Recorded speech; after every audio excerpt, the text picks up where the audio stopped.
Universal basic income. It's needed after the pandemic. It was needed before the pandemic. Because we want to make changes in the community. We are working for the community and we want the community to get information in order to get resources and to have a just society. I believe basic income is something that should have been passed a long time ago. I would happily use the extra money to invest in myself, in learning Spanish, and going to take an extra class, or in order to put towards a master's degree that I'm currently taking right now. The very basic concept that we can help people lift themselves out of poverty. Plain and simple, the only reason I came here today. Because if we have allies, if we have people creating that groundswell to make it happen, it's one thing to pass legislation, and it's a whole nother to make sure that people sign up to make the benefits of that.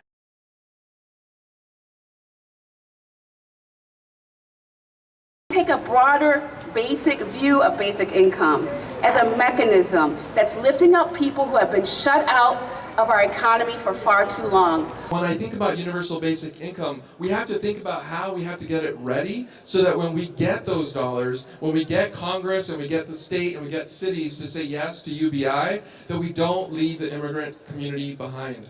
Let's lose the fear and let's prove to everyone today that we are not just a number, we're not a statistic, we're not something, we're not a phase, we're here to stay.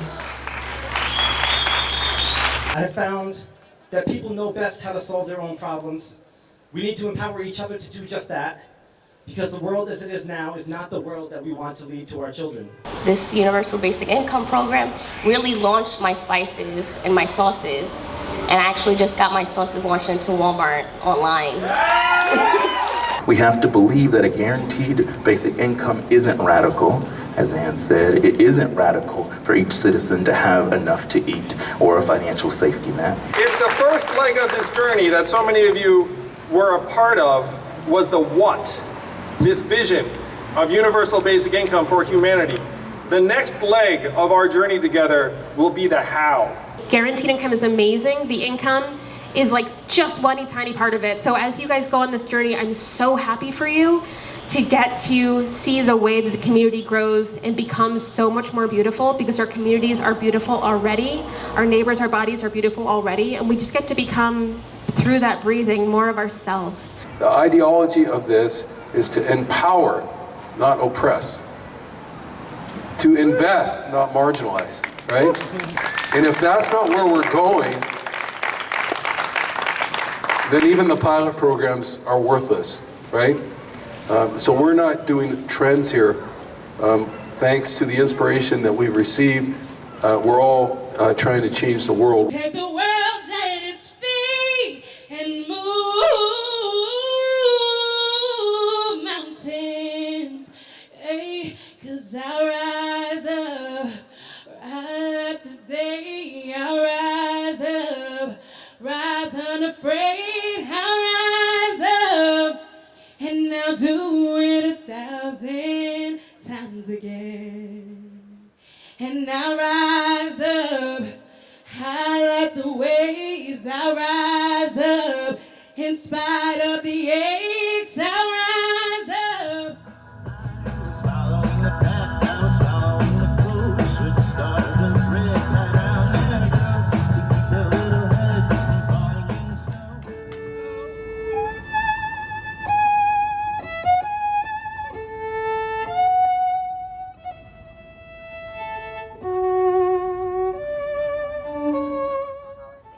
So how many people here have called their member of Congress about the child tax credit? All right, I see a hand here. I see Giselle. Andrew, have you called? So it's really exciting. I need everyone here, no matter who your member of Congress is, to make sure you call, because they have to know we care about this in order to pass it and make it permanent.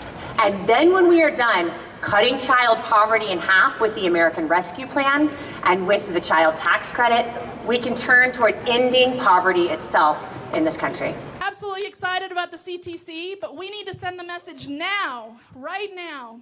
Over there we have some QR codes that are going to take you to petitions that you can sign, that we're going to hand deliver to members of Congress, leaders of Congress in 15 days. We're going to hand deliver those. We have letters to your Congress members demanding that they extend the CTC. This is the moment. We want to keep the millions of people who are getting money, keep that money going to them. And we know we're going to get more and more advocates for guaranteed income when this guaranteed income continues. So those are the two things. If you leave here, the national stuff, let's get CTC permanent. And let's make our mayor in New York City part of Mayors for a Guaranteed Income so we can start instituting larger pilots here as we do our work.